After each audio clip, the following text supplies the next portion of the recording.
one literal example we have. Beyond that, a lot of the content creation we have is with using AI. Sometimes it's just difficult to really get the inspiration to do a meta description, like a 40-character meta description for a company on our website. We're like, oh gosh, there's only so many different ways I can describe a skincare company or like a card company. So all right, cool, get ChatGPT or Copilot to like give me a 40-character description for this company or whatever, and it's done. Because I hit writer's block all the time. As much as I like the creative element of what I do, it's hard to always be doing. So I sometimes, me and my brother's just working on our laptops. I turn to them just like every few hours and be like, how did we do this before AI?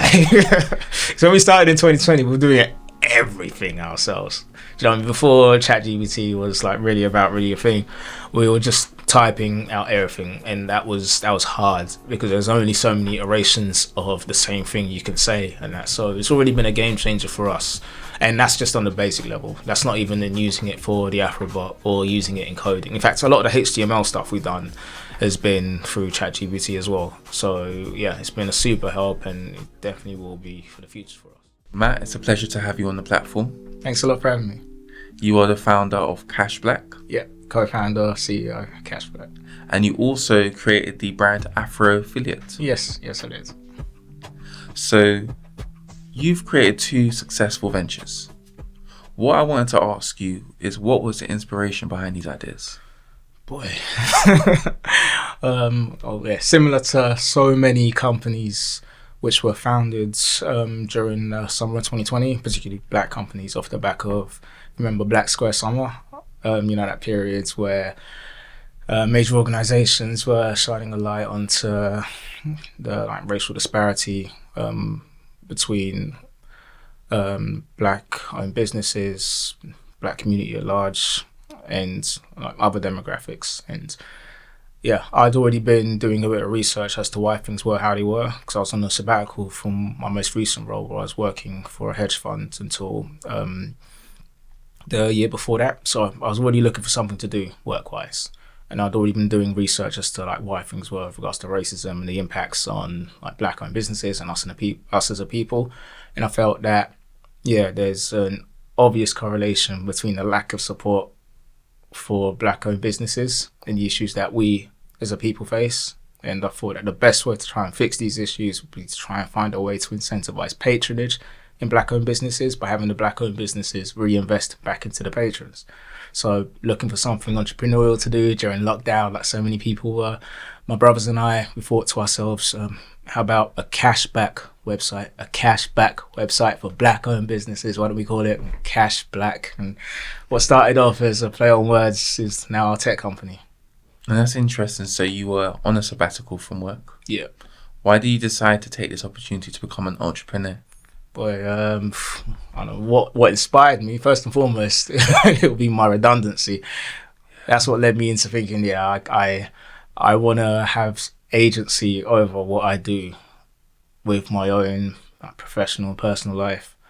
I always wanted to be my own boss. A lot of people start off in school, selling sweets or drinks or whatever. I was one of those, so many people. I go to these networking events, I chat to all the people what was it started out then? I used to sell sweets at school, or I used to promote events or raves at university and everything. I was like, I did all of that, so we're all kind of the same then, aren't we? And that's kind of what came to it, because I always wanted to do something myself anyway. I thought it was going to be in finance, be a big hedge fund manager or something, or be a financier or something. And this kind of just came about because I was just brainstorming loads of different potential ideas. My notes app still full of stuff which I could do or I could have done at the time, and then just thought that this seems to do the most amount of good or most material benefit for the widest amount of people. So it made sense that this is what I'm going to be doing for the foreseeable future. And even following on from that, in 2023, you partnered with Digital Catapult and Sony Music through the Futurescope Black Founders Program. Yeah. How has this partnership helped to further Cashblack? It's been great, and we're blessed to have been on so many accelerator programs now.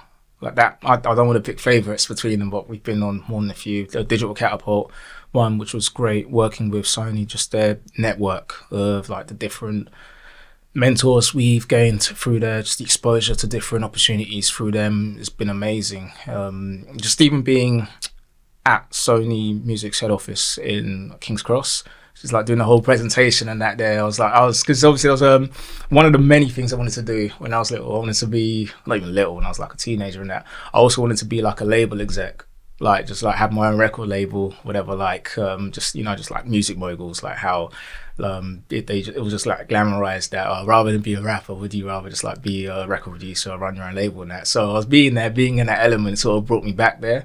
And so as good as like working with Sony was for the Cashblack sense, it kind of brought me back to like the kid in me who really wanted to be a part of that. And it reminded me that, you know what, there's avenues to explore that through what we're doing. So I mean, like Cashblack, given how many like the different tentacles we have that enable us to work with such a wide array of like businesses and people, I'm not that far away from like working with like the entertainment industry like I once wanted to.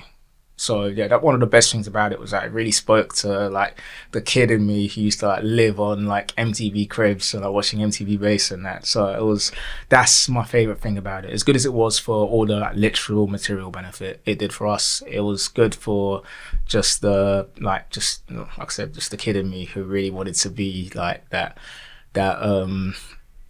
sort of just like label exec, music mogul guy. So yeah, it was really good, and I'm forever grateful for just the opportunity to work with them. And even just following on from that, I was actually looking at your LinkedIn page. You recently delivered a presentation at Netflix. Please just tell us just a bit about that, the opportunity, and what came out of that opportunity. All right, so that's kind of a long story, and it's one of my favorite ones because it's one of my biggest things. Whenever I'm asked, can you give me one piece of advice or something by like kids who think entrepreneurship is like cool, which is hit and miss, but it's all about being in the room. So Netflix started off because I was reached out just like a cold LinkedIn message from one guy who I'm now cool with, called Mitch. Like he found me on LinkedIn. He messaged me saying, yo, I'm setting up a group for black professionals in London just to meet up, and I was wondering if you wanted to be interested in being involved. And I was like, yeah, you had me at the word black, because I was just trying to increase my social capital anyway, and just being surrounded by like-minded like black men who were just like doing positive things in their spaces. I was just like, yeah, you don't even need to do the hard sell for me. So they did this one event in Hoxton. So like I turned up a bit late because I was doing my own thing during the day, super busy around the time. So like 2 years ago now, I go in, it's like loads of just black guys from a different high end like professional jobs and that, like lawyers, bankers, architects and everything. I go in, I sit down because I'm still not the best network. I can be like a bit socially like withdrawn or whatever, sometimes very like introverted or whatever. So I'm, as much as I need to be out there, went in there, like the first people I see, I just sat down and I start chopping up with them. One of them, now my friend David, he was a lawyer at a law firm. Other one, my friend Jordan Prince, he was at the time legal counsel at TikTok. We start talking, speak for ages, and they're telling me about what they do, like big time lawyers. And like I'm just, oh yeah, I run this company called Cashblack, my brothers, and I showed them the app, and they're like, no way. And I'm like, what do you mean no way? You guys have like paying jobs. You guys are in gainful employment. I should be like going no way about you man, earning money for your work and stuff. And they just loved the idea. And then me and Jordan kept in touch since.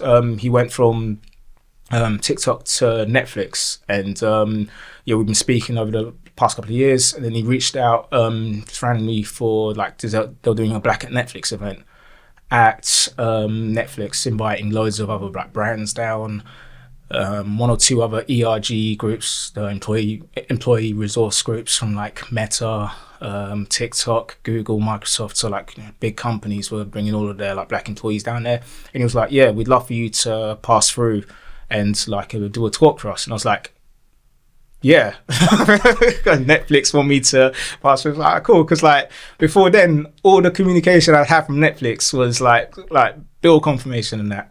Do you know what I mean? All the comms I had from them was just like, yeah, you owe us like, what's it, $11.99 or whatever for this month. Like, no, nothing about won an award or prize or whatever competitions. Like, nothing about my like stand-up special or like nothing like that. It was it was just Jordan invited me down there. I was like, yeah, we're there. So obviously, me and my brother prepared everything for it. We went down there, and yeah, it was probably the best presentation I've ever had, just because I was in a room with people like with whom the project really resonated. So as soon as I just start talking about it, I'm just like, oh, it's a company that gives you money to shop with black-owned businesses. Do you know what I mean? In a room full of black people, it's easy. Pitching Cashblack is so easy, honestly. Like it's pitching Cashblack to a room full of black people is like pitching walkies to a room full of dogs. Not even to denigrate our people like that, but it's like, because it's for you. And I'm pitching an idea for them. So everyone there just loved it. And it was just like, oh yeah, so what was I even shook about presenting it and everything? So yeah, it was just well received. And yeah, super, super, super grateful to Jordan Prince, Kane Sultan for having us down there. And yeah, God willing, we'll be doing more stuff with them in the future, because obviously it's like obvious synergy there. And they're just a huge company, not just for the clout sake of what we're doing, but like real material difference can be made within our community through like working together. So yeah, I'm super grateful to have had the opportunity, all from the back of just a random LinkedIn message, which I didn't air. So, yeah. I think it's very interesting what you're saying, because I was actually reading in The Guardian that a lot of major retailers are missing out on about 4.5 billion a year just from black and Asian communities. Yeah. So how do you think, black businesses can capitalize on this market that currently mainstream retailers are not catering for? With regard to actually working with them, sometimes you have to hold them accountable. Because if they were making all of this noise about supporting the black community, supporting black-owned businesses, then yeah, call them out on it. Worst they can say is, yeah, now we're not really about that anymore. I mean, oh well, we're lucky that all of our major partnerships, and we have quite a few, we're lucky to be working with, off the top of my head, Amazon, eBay, Etsy, Deliveroo, Uber Eats, Just Eat, DoorDash, Microsoft, Bark, probably one or two others. One of them, Boots. Our pitch to them was basically we just copied and pasted their Black History Month thing they did a while ago. And they also did something with India from Love Island. And so when I reached out to them, I was basically saying, yeah, we'd love to work with you, especially because you've done this in the past and said that in the past. And if they didn't want to, I must have put them in the corner, hopefully. At least I like to think that I did that. He's got us here. So yeah, we kind of have to back his idea or whatever, work with him, give him what he wants and that. So my advice to the black-owned businesses and that is like, just approach them, like call them out on it. The landscape is somewhat different from how it was back in 2020, because it's hard to keep the same energy. Like obviously I have to, because like I've mortgaged my future in supporting black-owned businesses, so I have to keep the same energy. Not everyone else does, and I have to remind myself that it's not as deep for other people as it is for me. So yeah, you just have to kind of remind them of their supposed responsibilities or commitments that they wanted to make, and just hope that would be enough. Failing that, you just need to just keep up those approaches, because there is a limitless supply of major organizations with whom one could collaborate. So you just have to approach them all, because there is still a lot of, as you mentioned, like 4.5 billion. There's a lot of capital within our culture, and they realize that, and we realize that as Cashblack. That's why we were able to use that to strong arm our way into positions of partnerships. So my advice to other black-owned businesses, or just any businesses in general, worst they can really do is say no. So just keep up those approaches. And when you started Cashblack, you started it around, if I'm not mistaken, about 2022, 2021, 2022, was it before registered the business in 2020. 2020? Yeah. So that was around the time of George Floyd? Yeah, that was literally like Black Square summertime. So do you think the support and momentum surrounding supporting black businesses has gone down? Yeah, it has. It's somewhat cyclical, unfortunately, though. Cyclical in the sense that it was obviously at a huge peak then, and it's calmed down a lot since. But as you've seen with like last week, election results, and everything. And the potential for civil unrest or social unrest going forwards, it always rears its ugly head. The idea of like racism or like discrimination, and it'll come back again. I remember when I first started this, and I was in a position where I really want to launch quickly because of all of the attention being on black-owned businesses, the black community supporting black-owned businesses, fighting racial wealth disparity and all of this. And I remember a guy I was speaking to at the time, like one of the earliest developers I spoke to. I've spoken to like loads of developers and worked with many, some good, some very, very bad. And he told me that, yeah, don't worry about it because there will always be another one, unfortunately. There will always be another incident where an unarmed black man gets killed by the police, or another incident where major organizations getting away with overt racism, another incident where just black people are being let down by society or whatever. So there will always be a need for Cashblack. There will always be a need for the fight against racism. There will always be a need to support black-owned businesses. Unfortunately, absolute ideal world would be in a situation where the idea for Cashblack wouldn't make any sense because like we're all treated equally, etc. But the only idealism I have now is with regard to actually running a business well. I'm not naive enough to think that we're all gonna get along, and that because I mean we're not going to. And I'm also naive to believe that the uptick in the support for black-owned businesses around 2020 is going to last forever, because, like I said, it's cyclical. It was up then it's a bit down since. Chances are it could be up then again soon before it goes down again. So yeah, it's whether or not it is up or down, my brothers and I, we kind of have to just keep the same energy throughout. I think that's incredible. I think where you've started your company from, being made redundant and taking the risk of starting a company to now, I think it's incredible, and all of the partners that you've been able to acquire, from Amazon to Deliveroo. What I wanted to ask you is, the UK and the US have undergone significant changes in terms of governments, in terms of economics. How would that affect Cashblack? Because you both operate in the UK and the US. In regards to the United Kingdom,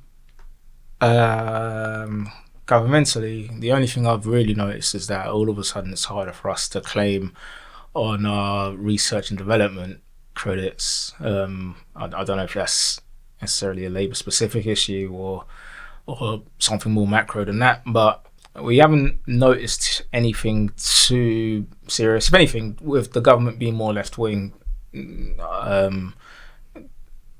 perhaps from a social perspective, things might be a bit more receptive of what we're doing, but it's too early to tell, I'd say. But from America, the government in power now, they're obviously the one who are more likely to fight against DEI, CSR, ESG, all of those three-letter acronyms that they're scared of, which would make our lives a bit more difficult. As you've seen with I don't know if you've noticed like the fight back against DEI over there. Yeah, I'm aware. Yeah. And like against what's it, like CRT, another one, CRT, critical race theory, and basically trying to sweep under the carpet like things with regard to racial disparity, or just like racism in general, or being colorblind, as it were. Yeah, that's something which we are cognizant of, something of which we are super cognizant, because there will be that pushback against us, and that's not ideal for us. The only thing that could bode well in our favour is that every time there is a pushback, there could be a pushback in the opposite direction, of which we would be a driving force in. We hope. It's again, it's too early to tell, but I'm trying to look for some sort of light at the end of this dark tunnel of the post-election result period in which we are, where because things look a bit worse for us on paper in terms of America could have had like a not only black president, a black female president. That would have been great for us as I look at it. So we're trying to rationalize it like, okay, cool. Now with how bad things look, potentially, like how do we make something positive of it? And so I'd imagine like the potential fight back from it. Like I don't know if you saw about the Fearless Fund. The Supreme Court's ruling on the Fearless Fund, ruling it racist to be targeting like black female founders for the recipient of grant awards rather than everyone, even though like black female founders get less than 1% of venture capital funds.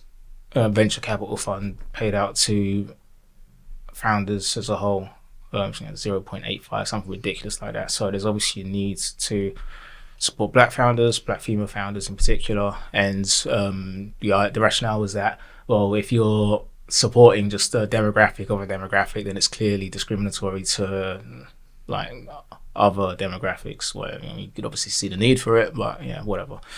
Dumber heads prevail. It happens. And so when we think of things like that, it's just, oh wow, what are the far-reaching consequences of it for black-owned businesses, like women-owned businesses, other minorities, etc. And yeah, I mean, that's just something for us to always be thinking about. And we're just hoping that the change for good or the force for good will still be apparent. And yeah, we just need to be on the right side of that with regards to the US. Thank you for that. And one thing I find really cool about your business is A.F.R.O.B.O.T, your algorithm. So for all of my audience members that don't know what A.F.R.O.B.O.T is, firstly, could you explain what A.F.R.O.B.O.T is? Okay, cool. So the Cashblack Afrobot is our algorithm for redirection of black-owned traffic. In essence, it's a browser extension which uses artificial intelligence to learn how you shop so that we can redirect you away from usual big-name multinational brands to our black-owned retail partners for similar goods or services. Like if you're shopping for skincare, you might go to the likes of Boots or Superdrug or The Body Shop, right? Land on one of those sites with the A.F.R.O.B.O.T installed, and we'll be able to notify you of alternative black-owned brands that exist within the skincare industry. Be able to take you to those stores' websites, and you'll be able to make purchases as usual and earn cash back on those purchases that you can withdraw for yourself or donate to one of our affiliated goodwill causes where we match those donations 100%. And the way it came about was like kind of jokes, because like we realized on the route from going from idea of what we had to actually launching it, that we wanted a website, we wanted the app as well. And we thought, all right, a lot of these cashback websites, they have browser extensions. So we thought, right now how their browser extensions work is you were to land on like a website, you'll be offered cashback rewards or like coupons or whatever on them. And we thought, okay, cool. People aren't going to randomly land on a black-owned business, so we need to be directing them there. And we're thinking, yeah, that's cool, because if we do it properly, we can make it like an actual tech company. Right now, it's just a cashback website.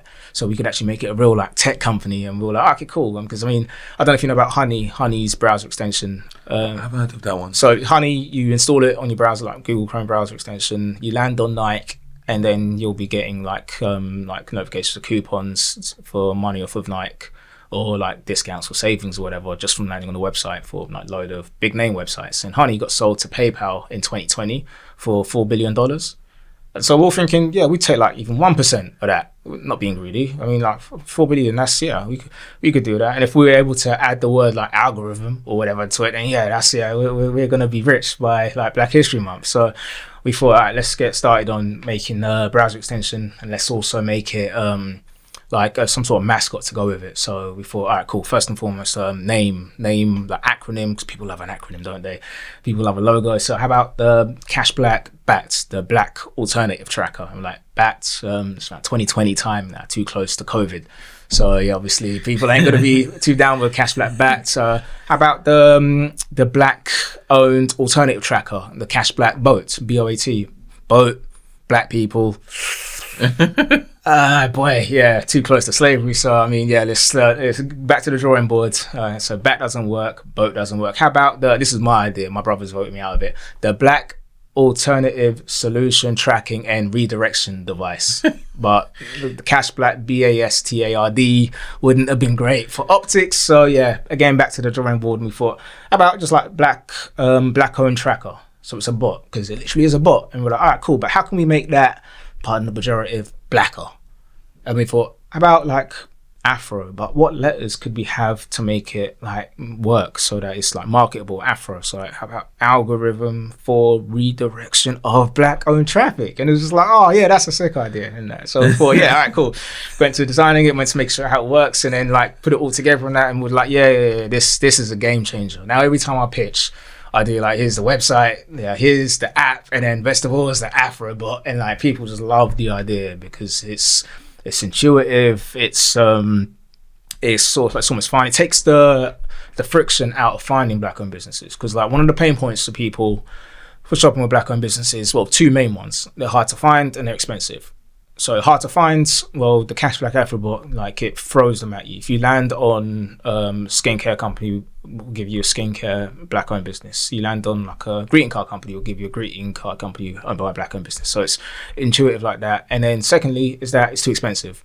Well, we're literally paying you to support black owned businesses. So it's like, as far as I'm concerned, it ticks the two main, there's probably more boxes than that, because you know how people are, but yeah, it ticks the two main boxes. So that's very much like what we thought, that'll be the game changer. And the best thing about that is that the technology we're building, it will be able to be like patented and licensed for other marginalized demographics. Because like I said, with my lack of naivety now that I'm very much into this, I know that not everyone cares too much about supporting black owned businesses, right? So we could patent and license this for other marginalized demographics. So it could be an LGBTQIA plus business bot, a women's own business bot, sustainable shopping business bot, where it directs you to likes of, I don't know, eBay or like Vestiaire or Vintage, where you could shop for upcycled stuff and that. So we know that what we have here is a game changer should we just execute it correctly. So yeah, it's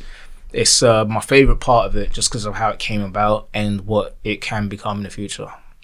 So in terms of AI, do you think AI could potentially play an important role in leveling the playing field for black businesses? Yeah, I'd say so. Already it has for us, obviously, because like the model we use for Cashblack Afro.Bot, it's trained based on shopping habits and everything. So we already know how we can employ it.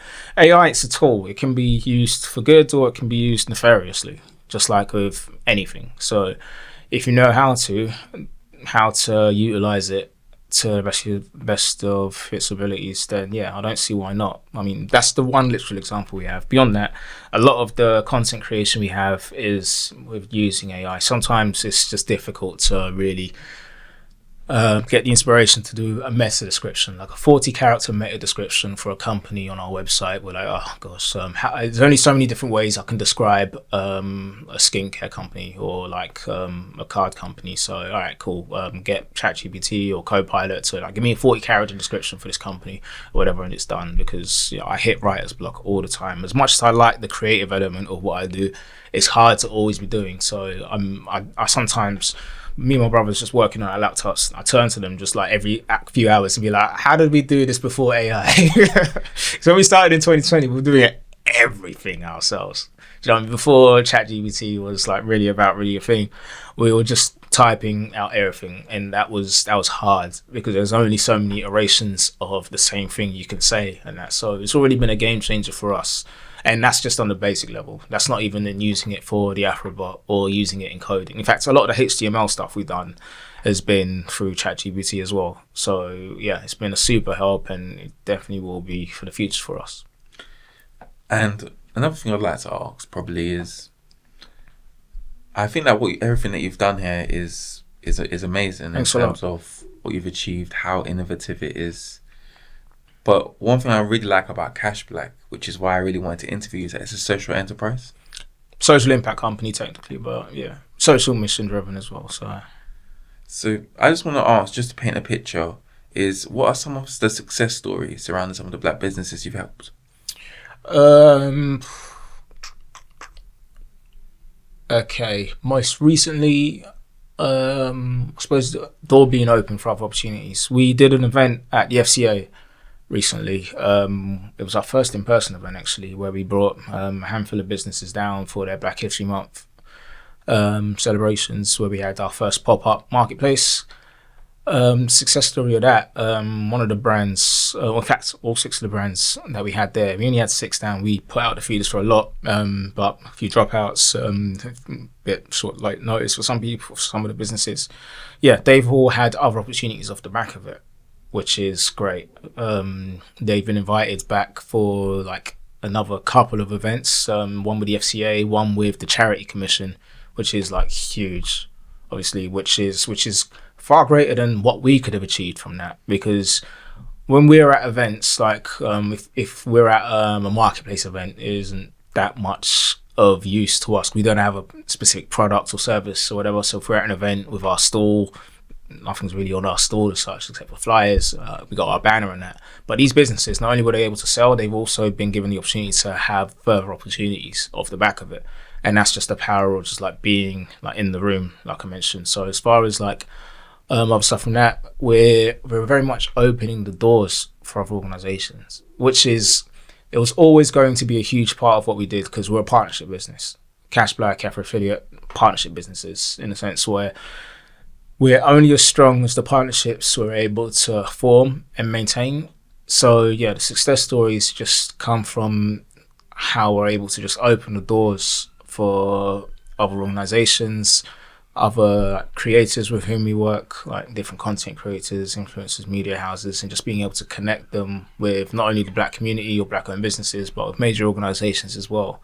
Like what we did with the FCA, or like what we did with Netflix with one or two of the vendors. So yeah, it's not really from like the social element of what we do, even though we've actually connected some of the charities on our platform with other major organizations as well, which is great. But I don't see that too much of like the social side. I just see it as, well, I mean, we only win when everyone wins. We're not here to gatekeep, because gatekeep isn't profitable for us. Do you know what I mean? As much I hate gatekeeping in general, and I speak to gatekeepers every day, and it rattles me so much, because it's just a reminder that only I and like only we as a company keep the same energy, have to keep the same energy. And we're blessed by the fact that we know that the more doors we open, just the better it is for us. Either financially, literally speaking, of whatever potential commissions we can make or whatever, fair enough. But even when we don't, it's just always good, because we can always be like that as a testimonial. So even when we're not gaining anything materially, we're always gaining by keeping these doors open. And so, yeah, the social impact side of what we do isn't necessarily obviously a social impact in the traditional sense that we're like raising loads of money for charity, which we are still, or like we're helping loads of people, which we kind of are still. We're just keeping the door open for everyone, because we know that when they win, we win. When we win, everyone wins. And to paint a picture of just how big Cashblack is, could you just give a rough estimation of the amount of businesses you currently work with? Oh boy, around 814 or something like that on the platform. Yes, we're only limited by the amount of time it takes to onboard companies at this point, because like we have like loads and loads of food vendors, which is difficult because we're lucky we have the relationships with Deliveroo, Uber Eats and Just Eat in the United Kingdom, where we host all of the Black-owned food vendors, grocery stores, restaurants, takeaway providers, etc. And they see the value in what we're doing, because they don't know who's a Black-owned food vendor. And that's for us to try and work out. So like, no more Turtle Bay or whatever if you don't want that. If you want local, authentic Caribbean or African cuisine or whatever, you just go on Cashblack, the app or website, search local to where you are, filter it by cuisine, and then yeah, there you go. And the problem with that as well is, like I said, limited by the numbers we have. The 800 is all well and good. It could be way more than that, but actually having to reach out to them is difficult. I don't know if you've ever tried. I mean, you get the stereotype of ordering from Caribbean restaurants, that we now have that like mentality and that. So that's when you're trying to order food. So imagine you're just ringing them up, do you know what I mean, to talk about anything other than ordering food. It's effectively just a sales call to them, and they don't have that. I'll tell you that for nothing. So we're very much limited just by the manpower in reaching out to all of these businesses. We could have loads more, but onboarding them takes a while. Cause like, for example, it's a very, very, very manual job what we have right now to do. To onboard these food vendors, especially onto Cashblack, we try to make everything as aesthetically correct as possible. The whole logo, the banner, the description, all of that. Many of these places, they only concentrate about the food, and which is important, obviously. Food's the only thing that matters to them, so they don't really have too much of a digital presence. So we're having to do all of that for them, most of which would be done without them ever even knowing we exist. So we're basically just driving traffic to these food vendors without them knowing anything about Cashblack, because our relationships with Deliveroo, Uber Eats, Just Eat, United Kingdom, and then in America with Grubhub, DoorDash, Uber Eats. So yeah, we have loads on boards. We could have loads more, but it's just this. That's a difficult part of it. I mean, one food vendor, assuming they have logos, food banners, relationship already with Deliveroo, Just Eat, Uber Eats, will take maybe 10 minutes to do.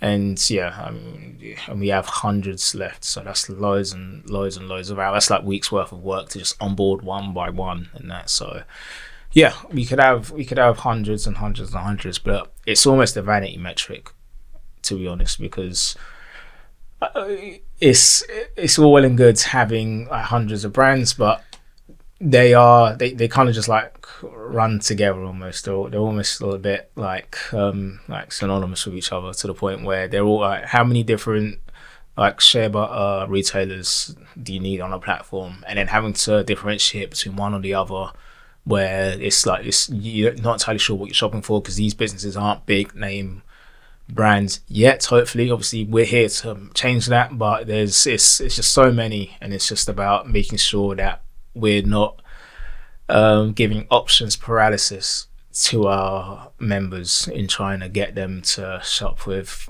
who they want to shop. Firstly, 814 is quite a big number.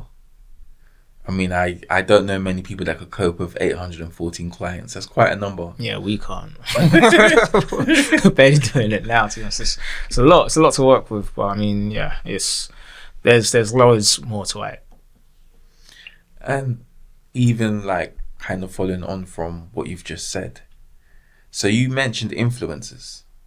Now, I just wanted to just kind of gauge an idea. What are some of the influencers you work with, if you can say? Yeah, cool. So alongside Cashblack, we have A.F.R.O.B.O.T. A.F.R.O.B.O.T is our affiliate network that connects Black-owned brands with content creators, media houses, and basically enables those businesses to be able to convert their loyal customers into economically incentivized brand ambassadors, so that anyone with an affiliate link for a Black-owned brand can earn their own passive or active income by supporting those Black-owned brands. So mega influencer, like I don't know, top of my head, Chanel Boateng, Chanel Ambrose on IG, my god sister actually.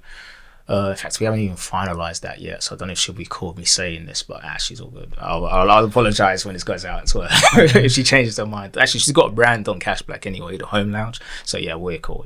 But yeah, she has like 500,000 followers, give or take, across different socials. That's in that general like lifestyle stuff. Finance influencer, A.F.R.O.B.O.T, financial advisor. He has like close to 100,000 across all social media channels. Does loads of like financial advice TikToks and stuff, which I watch all of them. I don't take any attention to them because money have to make first before money have to save and protect. So yeah, he's another one. And what we do with those the influencers we're onboarding like rapidly, we have these relationships with the major organizations, like I said, and it was going on for a while that we didn't really know how to benefit from them, apart from if they had marketplaces like Amazon. We host their Black vendors, Just Eat, Deliveroo, etc. We host their Black food vendors. And so my brother and I were leaving the UK Black Business Show last year. We're walking past all of these major corporations. We're thinking there must be more that we can do with them, because they're all here and they see the value in what we do. But how do we actually work with them? We thought it took us a year to work out, like, why don't we just connect them with the community? because they see the value in the black pound, or if you're in the US, the black dollar. So all of these influencers, not just the major ones, like the micro influencers who have a really engaged community, just those ones like even like WhatsApp aunties, for example, like who have like their WhatsApp auntie group chat, whatever, where you just throw a link in there and then everyone purchases and then auntie makes money off the back of it. They can benefit from working with the major corporates as much as we do, and so like we've been having like super positive talks with like all the major corporates, just because no one really has a tap into the culture like that. Not even we do just yet. Like God willing, soon we'll have like a huge stranglehold on it or whatever. But like speaking with like Virgin Atlantic, they've just started doing flights to Ghana, and they know that we have Ghanaian travel influencers on our platform, and then obviously they've been promoting stuff about like Virgin for free. As soon as Virgin Atlantic dropped, I remember a few of my friends who like decent following travel influencers, they were like tweeting about it, posting about it on Instagram and LinkedIn, and I was thinking, you're doing their jobs for free. You should be like capitalizing on your clout. That's where Afrofiliate comes in, connecting them with Virgin Atlantic. So now when they're posting about them, like potential affiliate commissions or brand partnerships or like free flights or free upgrades, all of that stuff. That's stuff that we can do now because we're starting to recognize that there's a lot to us. I mean, people have been taking from the culture for so long, and will continue to do so until we do something about it. Mm-hmm. And it's like we recognize there is like real like capital in our culture, a real lot of like a real there's like literal billions in our blackness, right? So I mean, we should really be making something off the back of this. If we're not no longer are they just going to be using us, do you know what I mean, to promote us to our audiences, to our platforms, to our communities, like for nothing. Do you know what I mean? So what we're doing with Afrofiliate is trying to bridge the gap between the like content creators like IO or Chanel, the media houses. Recently worked with Pitch Black magazine and Black Beauty and Hair magazine, and then like the micro influencers, the people with like good following on WhatsApp, or just like people who just do this just for fun, just like tweeting about stuff, posting about stuff. They have all something to gain from the major brands who they already talk about, because they have their followings, they have their audiences, they have their platforms, and we're just trying to make sure that they're able to monetize all of that. And in your opinion, as you've ran Afrofiliate successfully, what are the advantages and disadvantages of affiliate marketing? Advantage, somewhat risk-free, I'd say. Well, it depends on which way you're looking at it. From a business sense, it's somewhat risk-free, apart from obviously reputational risk, because if you have a bad affiliate who's posting your links somewhere it's not supposed to be, then reputational risk of that. But apart from that, it's performance marketing. So if things aren't being sold, then you're not paying anything. So assuming there's no like affiliate fraud going on, like people like doing refunds or whatever, or just like spamming links everywhere, then I'd say it's relatively risk-free and it's limitless in its potential. So if everyone's above board, then like you could have a affiliate link or whatever, and then you share that link, everyone makes a purchase and you make money because the business is receptive of that. You generated sales for them, you're rewarded for it, everyone wins. So yeah, that's the positive. Negative is probably I'd say maybe misattributed bad name it's got. Because some people associate affiliate marketing with like multi-level marketing period scams and stuff, which pyramid scams and stuff, which I've seen, and it's almost like people don't really understand it. So a lot of it comes from a lack of education, which is I get, because I would rather people like the black community especially were skeptical in the sense that they were going to do their own research and everything, rather than just see something where you could potentially get rich, not do any sort of further reading into it, and then get burnt somehow. So yeah, it's a bad thing, but then it's not for bad reason. The main drawback from it, I'd say that there's probably other ones, but I think that's the major two. The major positive is somewhat limitless potential and relatively risk-free for businesses. Negatives is that it's got a bad name which would limit people's access to it just because of things they might have heard. And The final thing I'd probably like to ask you, a couple of questions, is firstly, The Guardian reported that there's an influencer pay gap, which means based upon your ethnicity, you're paid less. What are your thoughts on this? I get it. I mean, if you want to look at it completely objectively, taking race out of it, there are white influencers who have a bigger audience because they're followed by white people, of whom there are more. And so, looking at it purely objectively in like just the most like just simple numeric terms, brands will look at it like, oh, this white person has a wide white reach to a white audience who spends a lot of money. And often they will be paid as such because they see the value in that. Sometimes right, sometimes wrong. I don't have the metrics on how these businesses actually differentiate for that, but as I've looked at it, that's how it's been. Obviously, there's a lot of nuances to that, and sometimes it isn't always correct, but I've seen it for myself, and I kind of get it. I've also spoken to like influencer agencies, influencers, and a lot of it is just because like they'd see the value in what, for instance, like a Molly May would have for her super engaged audience, and they'd pay accordingly, compared to like a black influencer of like similar stature where her audience wouldn't spend as much. I understand it. I don't like it, and it's to my detriment as well. It's to Cashblack and Afrofiliate's detriment as well. But that's I get it. Basically, it's not something I take too much offense to, because I recognize the racial wealth gap for what it is, and it's far-reaching, not just in like in property and like house buying and stuff. It goes to affiliate marketing, influencer marketing as well. So yeah, I mean, I read it and I was like, yeah, that doesn't surprise me. It very much is what it is. If we spent more within ourselves, then there'd be more value within ourselves, and then everyone else will be able to recognize that. But that's not for me to say. I'm already got my hands full with both of these companies, so I can't really dictate too much how everyone else spends their money. But when I see these reports and like I see what major brands offer influencers of multiple demographics, I get it. Thank you. And one of the last couple of questions I'm going to ask you, the first one is please tell us about what you're going to be doing with Cashblack and Afrofiliate in the years to come.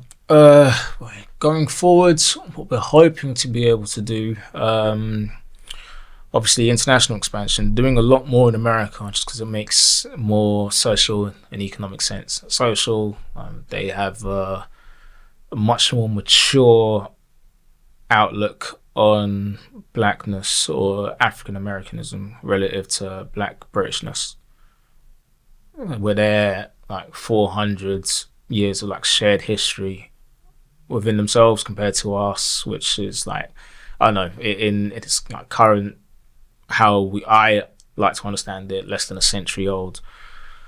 So we know that everything black business oriented just makes infinitely more sense in America from a social perspective, and then from an economic perspective, because looking at it socio-economically, economically speaking, there's 2 million black people here, there's 2 million black-owned businesses in America, so no-brainer that being out there will be an absolute game changer. And obviously there's loads of black-owned businesses in Africa and the Caribbean, so yeah, international expansion is the long-term focus for us. And in the more like close future, I'd say within maybe like Q1, Q2, Q3, hopefully looking to roll out something to help the physical location businesses, because obviously everything we do is digital, and now that we're starting to do a lot more in-person events, like with the FCA and Netflix last month, we got one with Deloitte next week, which we're looking forward to, maybe 1 or 2 more around Christmas. We're looking to roll out Cashblack brick and mortar, where this is like the first time really mentioning it like publicly like that, so an exclusive for you, I suppose. Where basically we'll be working open banking technology, to onboard black-owned brands who have physical locations. So like restaurants, bars, grocery stores, general retail stores, barbershops, salons, etc. Where if they're on Cashblack, you'll be able to register a Cashblack as a normal customer, as a member with your debit or credit cards. And then when you make a purchase at one of these physical locations, you'll be able to get your cashback directly to your card, spending with them in real life. And so that means obviously the potential for return business for the retailer, because you're incentivized to shop with them more because you know you're getting cashback on that. So we'll be looking to do that. We've had conversations through our trade missions to America. I've been to LA twice in the last couple of years. Had conversations with the mayor's office out there through the British consulate out in LA, with whom we've been working. Have been a massive help to everything we've been doing stateside. And yeah, we're looking to have that rolled out in Inglewood, which is like just a no-brainer with regards to like black capitalism in the West Coast. Every time I mention the LA, everyone's saying, why don't you go ATL or whatever, or why don't you go Houston? And it's like, I like the weather. So, right, the weather's great in Houston, supposedly, but as in just like, not even just the weather, the culture, the sort of relatability now, because I've been there a few times. So yeah, we'll be rolling that in LA hopefully next year, with a view for it really exploding around the time of 2026 World Cup, LA being one of the host cities, and obviously 2028 Olympics. So yeah, that. And then obviously here as well, we're speaking to one or two different councils in United Kingdom, London within London specifically, hoping that this could something that we'll be able to pilot very, very soon. So yeah, that will be our next big thing, and yeah, that will be huge if we're able to execute it how we have it. So in regards to those cancels, are you able to tell my audience that, or is that top secret? I mean, if it doesn't happen, it doesn't happen. So it's top secret. It's not that it's not that I don't want to share it. It's just if it doesn't come off, I don't want it to be like, oh, what was supposed to happen? And I was like, oh, they said no. And it's like, oh, why did they say, do you know what I mean? I don't want to, I'd rather they were able to say yes to it. We'd go forward with it rather than them say no. And then people know that, yeah, they had an opportunity to do this and they did it. So they're not really about it or whatever, because I just want it to go ahead, because I want to pilot this as soon as possible here, because doing something this big in America is really, really, really going to stretch us like thinly. Because right now we're already stretched. Like me, my two younger brothers running this is difficult as it is. And so if we know that, okay, cool, it works. You got all the I's dotted and T's crossed in the UK with this, within London with this, then we know that we'll be able to go out there, split our time a bit better, and then things will be able to run all right with us doing it.